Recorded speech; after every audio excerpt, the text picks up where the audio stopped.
Hey, Elizabeth. So just working on the rest of the prologue right now. I realized that with my other video, because I switched my phone partway through, if you turn your phone with it, the screen moves as well. So I apologize for that. I'm starting with it like sideways now, or widescreen, I guess you'd say.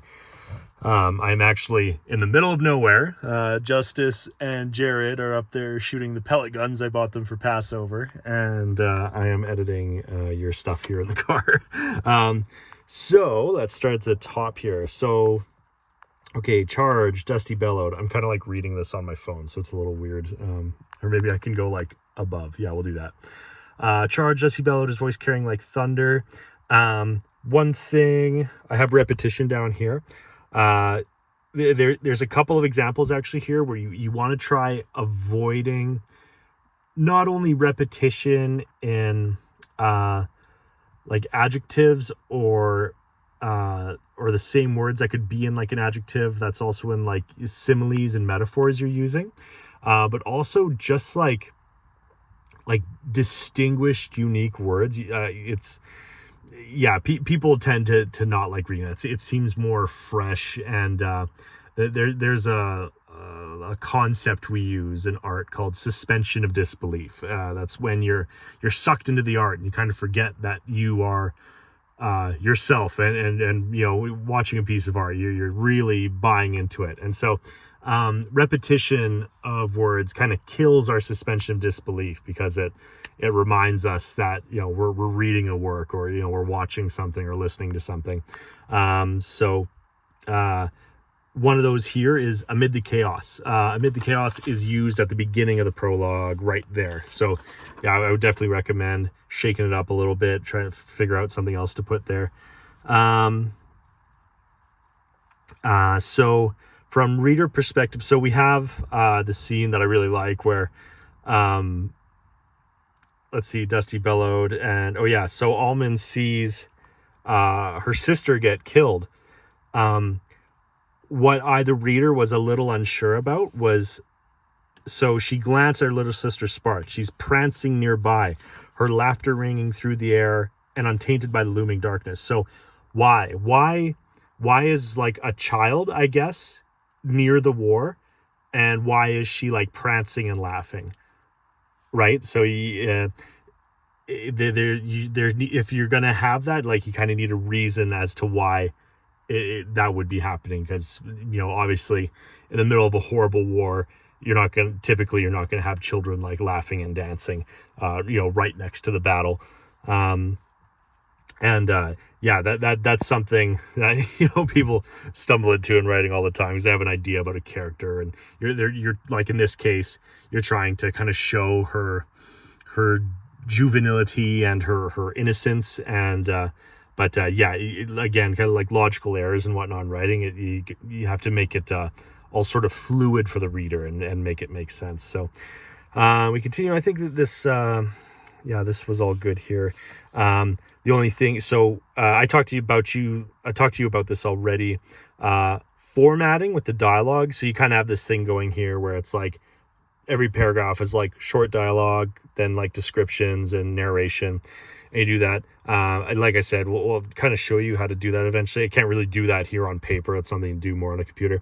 But you could even actually just go grab like any book and just look for examples where like characters are having like a back and forth. There's just more dialogue, and you can see how other people are formatting that and kind of mimic it. I would definitely recommend you trying to flesh out some of the dialogue here a bit more. You know, like with the beginnings of these, it's often like, you know, one word, two words, and then all these descriptors. And then this can help give your characters a bit of life, make them feel a bit more distinguished from one another. That can be subjective when, like, you're in a scene, like, you know, they're in a war, like, people aren't really going to say too much. It's going to be kind of quick things. So I don't know, maybe that's good advice, maybe it's not. But maybe they could talk a little more just to give it a bit more substance. So what else here? Yeah, another repetition, thundering.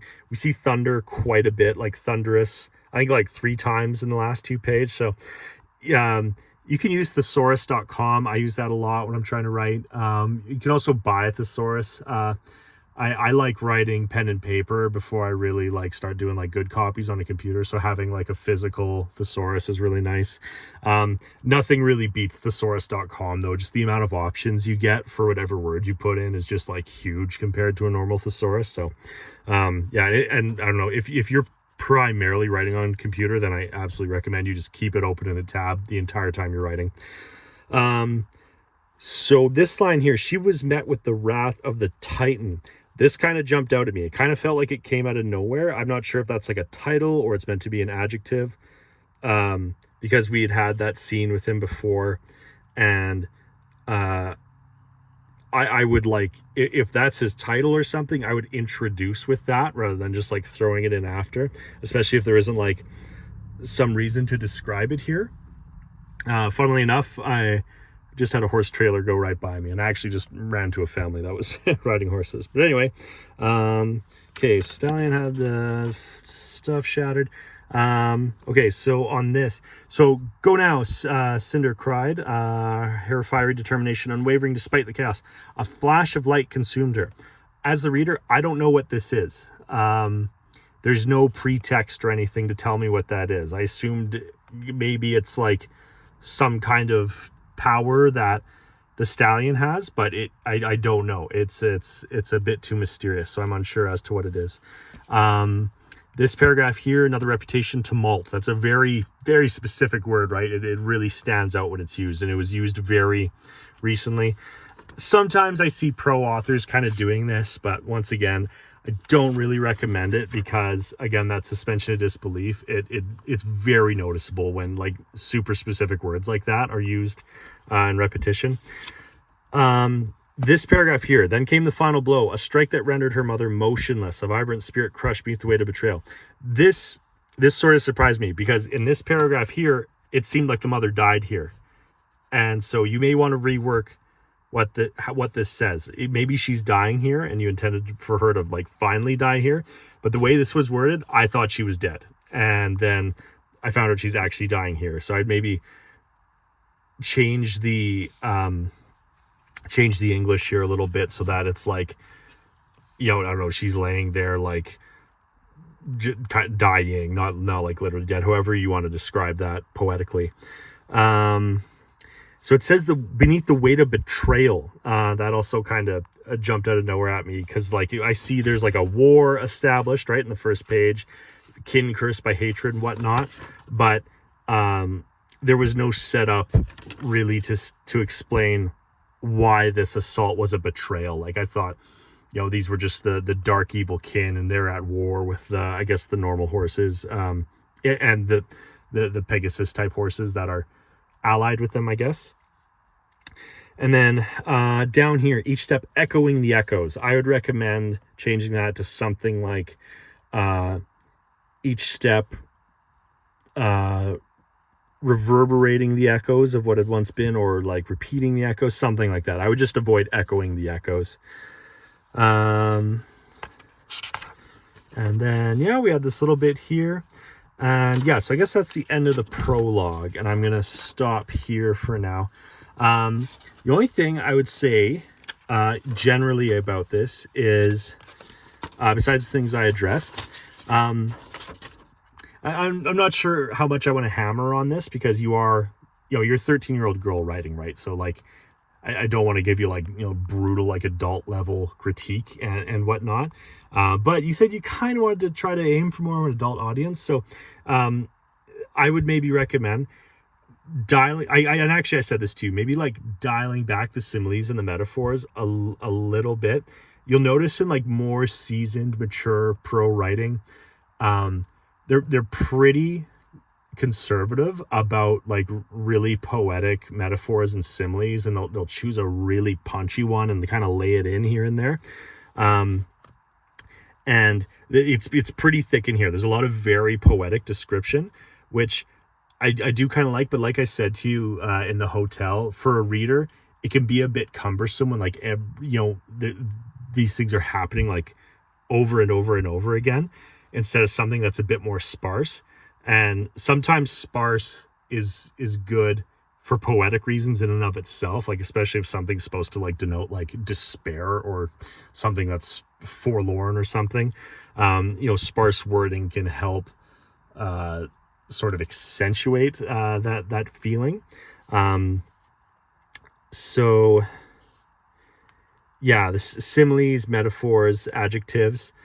If you wanted this to read more smoothly like that, and maybe for a more adult audience, yeah, I would maybe recommend, like, I don't know, kind of going around, maybe completely eliminating some of them and not being as descriptive, but being more descriptive, like keeping the heavy description in some parts. But at the same time, it's like, I don't know, when you're a young lady, you kind of want to write like really, really flowery stuff, right? Like, I'm a guy in his mid-30s. Maybe I'm not the best guy to edit a horse story written by a young teenage woman, but at the same time, I'm really enjoying it. I'm enjoying the lore you have building here, and I've never read a fantasy story with like anthropomorphized horse characters. So yeah, so far I'm enjoying it. Really like what you got set up. And I'm excited to do the chapter 1 here, the Whispering Wind, and see where Almond goes. So I'll leave it at that for now, and I think I'll maybe take a whack at this tomorrow. I don't know what I've got scheduled tomorrow or what I have time to do, but I'll try to get to it. So, okay, have a good day.